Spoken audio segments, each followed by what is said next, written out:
Assalamualaikum warahmatullahi wabarakatuh, sahabat bunga tidur. Dalam perjalanan hidup, kebenaran adalah cahaya yang menuntun jiwa menuju kedamaian. Di setiap langkah pencarian, Allah selalu memberikan tanda-tanda bagi siapa saja yang mau berpikir dan merenung. Kisah ini adalah tentang seorang biksu muda yang tengah berjuang menemukan jawaban atas kegelisahan hatinya, hingga akhirnya ia dipertemukan dengan cahaya Islam yang penuh rahmat dan logika. Sebuah perjalanan spiritual yang penuh makna, di mana keimanan diuji, dan hati diuji untuk memilih antara tradisi dan kebenaran. Sahabat, jangan lupa untuk mendukung kami dengan menekan tombol like dan subscribe. Tinggalkan komentar berupa sholawat, agar kita semua mendapatkan keberkahan. Selamat menyimak kisah inspiratif ini, semoga membawa pelajaran dan hikmah untuk kita semua.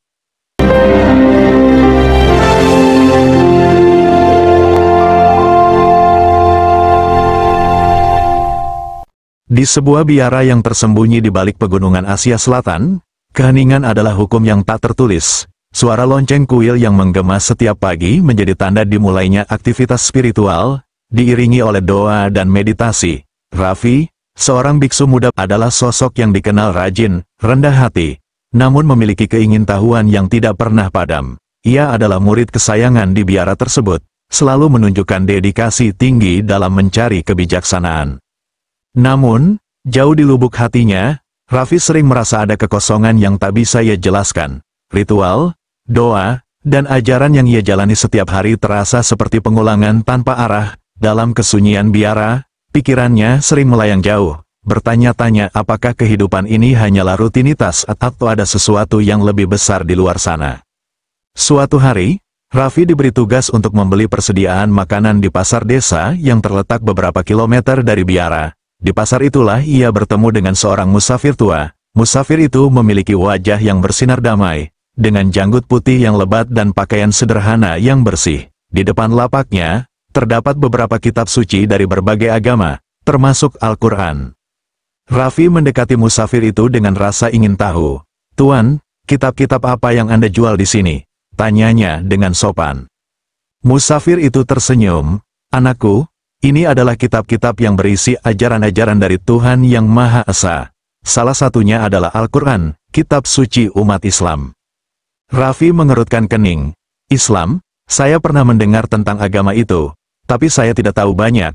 Apa yang membuat kitab itu berbeda dari kitab suci lainnya?" Musafir tua itu tersenyum bijak dan berkata, "Al-Quran adalah wahyu langsung dari Allah, Tuhan semesta alam. Ia adalah petunjuk bagi manusia untuk menjalani kehidupan dengan benar, penuh kasih sayang, dan keadilan.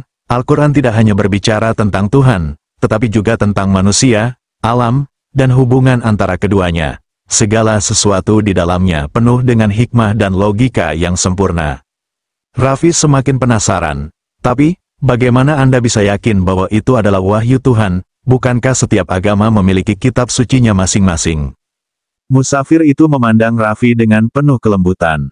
"Anakku, setiap kitab suci memiliki keunikannya, tetapi Al-Quran memiliki keajaiban yang tidak dapat disangkal. Ia diturunkan lebih dari 1400 tahun yang lalu, namun isinya tetap relevan hingga hari ini. Ia berbicara tentang ilmu pengetahuan, sejarah, moralitas, dan petunjuk kehidupan. Bahkan, banyak ilmuwan modern yang terkejut menemukan fakta-fakta ilmiah dalam Al-Quran yang baru terbukti di era ini." Raffi termenung sejenak, lalu berkata, "Namun, agama saya mengajarkan tentang siklus reinkarnasi, bahwa jiwa akan terus bereinkarnasi hingga mencapai pencerahan. Bagaimana Islam melihat hal itu?" Musafir menjawab dengan tenang, "Islam mengajarkan bahwa hidup ini adalah satu kesempatan yang diberikan oleh Allah untuk berbuat baik dan menyembahnya. Setelah kehidupan ini, ada kehidupan kekal, yaitu akhirat. Di sana, manusia akan dimintai pertanggungjawaban atas amal perbuatannya di dunia. Tidak ada reinkarnasi, tetapi ada keadilan yang sempurna di hari akhir." Raffi mengangguk, namun matanya menunjukkan keraguan. Bagaimana dengan keberadaan banyak dewa dan penghormatan kepada mereka? Bukankah mereka adalah bagian dari alam semesta ini, dan kita harus menghormati mereka? Musafir tersenyum lembut. "Islam mengajarkan tauhid, yaitu keyakinan kepada satu Tuhan yang Maha Esa. Segala sesuatu di alam semesta ini adalah ciptaannya. dan hanya kepadanya kita menyembah. Menghormati ciptaan adalah baik, tetapi menyembah ciptaan sama saja dengan mengabaikan Sang Pencipta. Allah berfirman dalam Al-Quran, dan aku tidak menciptakan jin dan manusia melainkan supaya mereka menyembahku. Quran Surah Az-Zariyat ayat 56. Percakapan itu terus berlanjut, semakin mendalam dan penuh makna. Raffi mendengarkan dengan seksama, sementara musafir tua itu menjawab setiap pertanyaan dengan tenang dan logis. Raffi merasa hatinya terusik oleh kebenaran yang ia dengar, tetapi ia juga takut mengkhianati ajaran yang telah ia jalani seumur hidup. Jika Islam adalah kebenaran, mengapa tidak semua orang memeluknya? Tanya Raffi akhirnya. Musafir itu tersenyum penuh kebijaksanaan. Anakku, hidayah adalah hak Allah. Dia yang memberi petunjuk kepada siapa yang Dia kehendaki. Tugas kita hanyalah mencari kebenaran dengan hati yang tulus dan pikiran yang terbuka. Jika kamu sungguh-sungguh mencari kebenaran, percayalah, Allah akan membimbingmu ke jalan yang lurus. Raffi merasa tergerak oleh kata-kata itu. Ia memutuskan untuk membawa sebuah terjemahan Al-Quran yang diberikan oleh musafir tersebut ke biara. Setiap malam, ia membaca dan merenungkan isinya secara diam-diam. Hari demi hari berlalu, dan Raffi semakin yakin bahwa ia menemukan jawaban atas kegelisahan yang selama ini menghantuinya. Namun, ia tahu bahwa jalan yang ia pilih tidaklah mudah. Ia harus menghadapi banyak pertanyaan dan penolakan dari sesama biksu di biara. Dan perjalanan spiritualnya menjadi saksi akan pencarian kebenaran yang mendalam. Meski tantangan datang silih berganti, Raffi tetap teguh pada keyakinannya bahwa Allah sedang menuntunnya menuju jalan yang benar. Namun, perjalanan ini belum berakhir, karena kebenaran selalu menuntut pengorbanan dan keberanian. Setelah pertemuannya yang mendalam dengan musafir tua itu, Raffi semakin tak tenang. Ia merasakan sesuatu yang sulit diungkapkan, seolah ada kerinduan yang selama ini tak ia sadari. Ia menghabiskan malam-malamnya dengan merenung di sudut biara, membaca kembali lembaran Al-Quran yang diberikan musafir tua itu. Ia mencoba memahami setiap kata, mencari arti di balik kalimat-kalimat yang terasa begitu indah dan menyentuh jiwa. Pagi itu, Raffi berdiri di depan jendela kamarnya di biara. Udara dingin menyapu wajahnya, tetapi hatinya terasa hangat. Ia memutuskan untuk melakukan sesuatu yang belum pernah ia lakukan sebelumnya. Dengan keberanian yang ia kumpulkan dari lubuk hatinya, ia membawa lembaran Al-Quran itu ke aula utama biara, tempat para biksu biasanya berkumpul untuk meditasi. Ketika Raffi memasuki aula, ratusan biksu lainnya sudah duduk dengan tenang, mempersiapkan diri untuk ritual pagi. Suara gemerincing lonceng kecil mengiringi suasana hening di ruangan itu. Semua mata tertuju padanya ketika ia berdiri di tengah aula dengan membawa lembaran Al-Quran di tangannya. Sahabat-sahabatku, izinkan aku membacakan sesuatu yang sangat menyentuh hatiku, kata Raffi dengan suara bergetar, tetapi penuh keyakinan. Tanpa menunggu jawaban, Raffi mulai melantunkan ayat-ayat suci Al-Quran yang ia pelajari dari musafir tua itu. Suaranya lembut, tetapi memiliki kekuatan yang mampu menembus hati. Ayat-ayat Al-Quran itu menggema di ruangan, menciptakan suasana yang berbeda. Para biksu yang awalnya penasaran mulai terdiam, terhipnotis oleh keindahan lantunan Raffi. Ada yang menutup mata, meresapi setiap bunyi huruf yang terucap, meskipun mereka tak memahami maknanya. Beberapa lainnya terlihat gelisah, mungkin karena kebiasaan lama mereka yang merasa asing dengan sesuatu di luar ajaran mereka. Setelah selesai melantunkan ayat-ayat itu, Raffi menundukkan kepala sejenak, lalu berkata dengan penuh ketulusan, "Aku tak bisa menjelaskan sepenuhnya apa yang aku rasakan saat membaca ini. Tetapi, setiap kata yang terucap membawa kedamaian dalam hatiku. Aku merasa seolah ini adalah jawaban yang telah lama aku cari." Seorang biksu senior berdiri, "Raffi, apa yang baru saja kau bacakan? Mengapa itu begitu berbeda dengan doa-doa yang biasa kita lantunkan di sini?" Tanyanya dengan nada yang mencampur aduk antara rasa ingin tahu dan ketegangan. "Itu adalah firman dari Allah, Tuhan semesta alam, yang terdapat dalam kitab suci umat Islam, Al-Quran," jawab Raffi. "Aku bertemu dengan seorang musafir tua yang memberikanku kitab ini. Ia menjawab banyak kegelisahan yang selama ini aku rasakan. Dan sejak itu, hatiku tak lagi sama." Aula itu berubah menjadi tempat diskusi yang mendalam. Beberapa biksu bertanya dengan nada skeptis, sementara yang lain mencoba memahami pandangan Raffi dengan pikiran terbuka.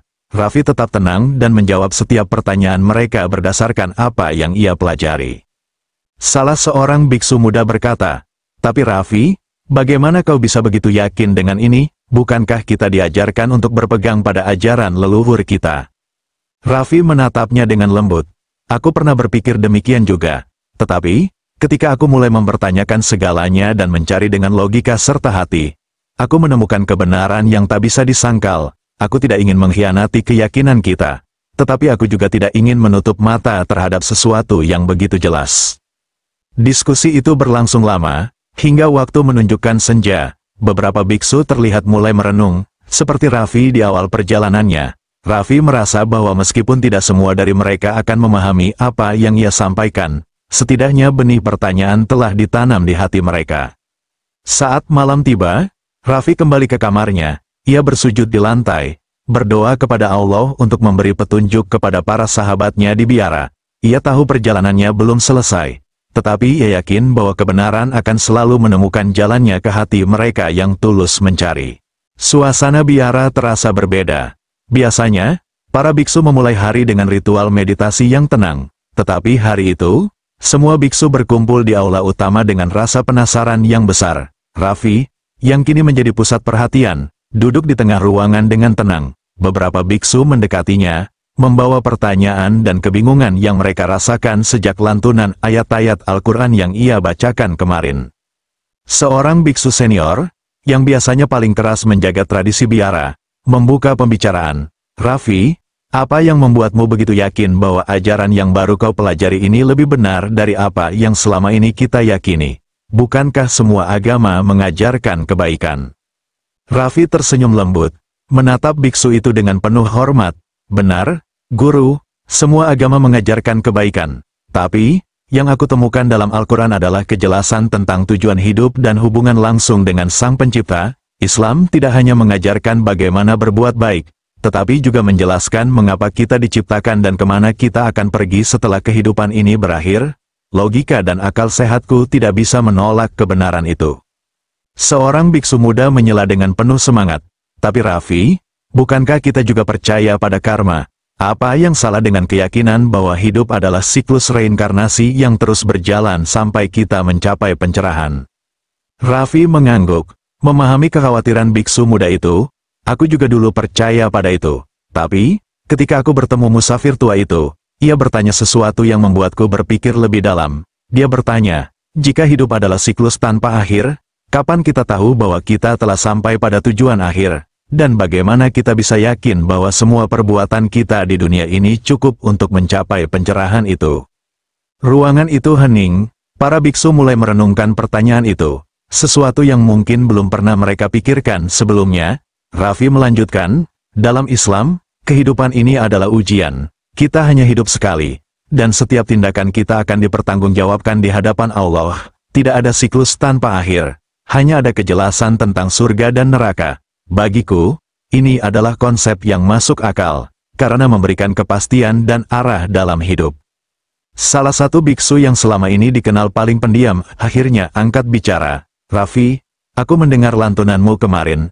Meskipun aku tidak mengerti artinya, ada sesuatu yang menyentuh hatiku. Apakah kau bisa menjelaskan apa yang kau baca?"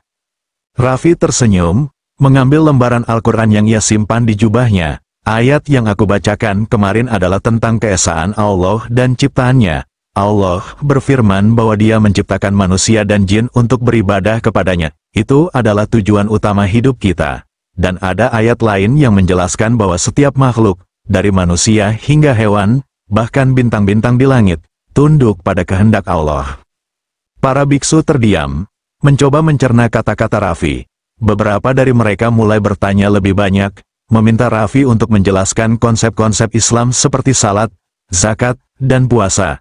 Raffi menjawab dengan sabar, mengutip ayat-ayat Al-Quran yang ia pelajari dari musafir tua itu. Ia menjelaskan bahwa Islam bukan hanya tentang ritual, tetapi juga tentang hubungan pribadi dengan Allah dan tanggung jawab sosial terhadap sesama manusia. Diskusi itu berlangsung hingga siang hari. Para biksu yang awalnya skeptis mulai menunjukkan tanda-tanda ketertarikan. Mereka bertanya tentang sejarah Nabi Muhammad, bagaimana Al-Quran diturunkan, Dan apa yang membuat Raffi yakin bahwa kitab itu benar-benar dari Tuhan? Raffi menjelaskan dengan tenang, memberikan contoh-contoh logis dan kisah-kisah yang ia pelajari. Salah satu momen yang paling menyentuh adalah ketika Raffi membacakan ayat yang berbunyi, "Dan janganlah kamu berjalan di muka bumi ini dengan sombong, karena sesungguhnya kamu sekali-kali tidak dapat menembus bumi dan tidak akan sampai setinggi gunung." Quran Surah Al-Isra ayat 37. Ayat itu membuat beberapa biksu terdiam, seolah-olah mereka merenungkan kesombongan mereka selama ini. Ketika malam tiba, Raffi kembali ke kamarnya dengan perasaan campur aduk. Ia tahu bahwa tidak mudah mengubah keyakinan seseorang, terutama mereka yang telah mengabdikan seluruh hidupnya untuk ajaran tertentu. Namun, ia merasa bahwa benih-benih kebenaran telah ditanam di hati para biksu itu. Ia berdoa agar Allah membuka hati mereka dan memberi mereka hidayah. Hari-hari berikutnya, suasana biara semakin berubah. Beberapa biksu mulai membaca Al-Quran yang Raffi bawa, sementara yang lain diam-diam mendiskusikan ajaran Islam di antara mereka. Raffi merasa bahwa perjalanannya baru saja dimulai, dan ia bertekad untuk terus menyampaikan kebenaran dengan cara yang lembut dan penuh hikmah.